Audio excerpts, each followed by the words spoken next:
ایک وقت کی بات ہے، ایک خوبصورت گاؤں میں ایک نوجوان لڑکا رہتا تھا جس کا نام فہیم تھا۔ فہیم عقل مند اور نیک دل لڑکا تھا۔ وہ اپنے دادا جان کے ساتھ رہتا تھا۔ دادا جان ایک تجربہ کار انسان تھے جنہوں نے اپنی جوانی میں کئی عجیب و غریب مہارت حاصل کی تھی۔ ان کی سب سے مشہور کہانی ایک کھویا ہوا خزانہ تھا۔ دادا جان کہا کرتے تھے، بیٹا وہ خزانہ صرف اسے ملتا ہے جو دل کا سچا ہوتا ہے۔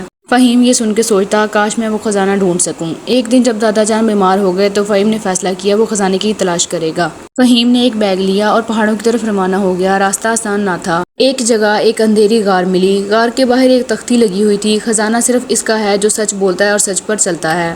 فہیم نے غار میں قدم رکھا۔ ایک بوڑھا شخص سامنے آیا۔ اس نے پوچھا، تم کیوں آئے ہو؟ فہیم نے سچ سچ بتایا کہ وہ خزانے کی تلاش میں آیا ہے۔ بوڑھا شخص مسکرایا اور کہا کہ تم سچے ہو۔ اس نے ایک پرانا نقشہ فہیم کو دیا۔ فہیم نے سفر جاری رکھا۔ پہلے امتحان میں ایک زخمی ہرن ملا۔ خزانے کی طرف بڑھنے کی بجائے فہیم نے ہرن کی مدد کی۔ اگلے امتحان میں ایک دریا آیا جسے پار کرنے کے لیے خوراک کی قربانی دینی پڑی۔ تیسرے امتحان میں فہیم کو 3 راستے نظر آئے۔ ایک سونے سے بھرا ہوا تھا، دوسرا پھولوں سے بھرا ہوا تھا، ہر طرف پھول ہی پھول تھے، اور تیسرا خشک اور سنسان تھا، ہر طرف سناٹا تھا، خاموشی ہی خاموشی تھی۔ مگر فہیم کو دادا جان کی بات یاد آئی۔ آسان راستہ ہمیشہ صحیح نہیں ہوتا۔ اس نے سنسان راستے کو چنا اور آخرکار کامیاب ہو گیا۔ آخرکار ایک دروازہ ملا جس پر لکھا ہوا تھا، سچائی کے لیے تکلیف برداشت کرنی پڑتی ہے۔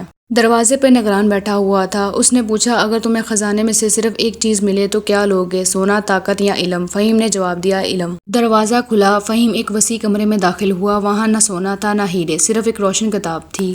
فہیم نے کتاب لی اور گاؤں واپس آیا۔ دادا جان نے جیسے ہی کتاب دیکھی، ان کی آنکھوں میں آنسو بھر آئے۔ دادا جان نے کہا، بیٹا یہ وہ خزانہ ہے جس سے تم ساری دنیا کو فائدہ دے سکتے ہو۔ گاؤں والے جمع ہوئے اور فہیم نے کتاب میں موجود حکمت سب میں بانٹی۔ نور نگر، علم، انصاف اور نیکی کا گاؤں بن گیا۔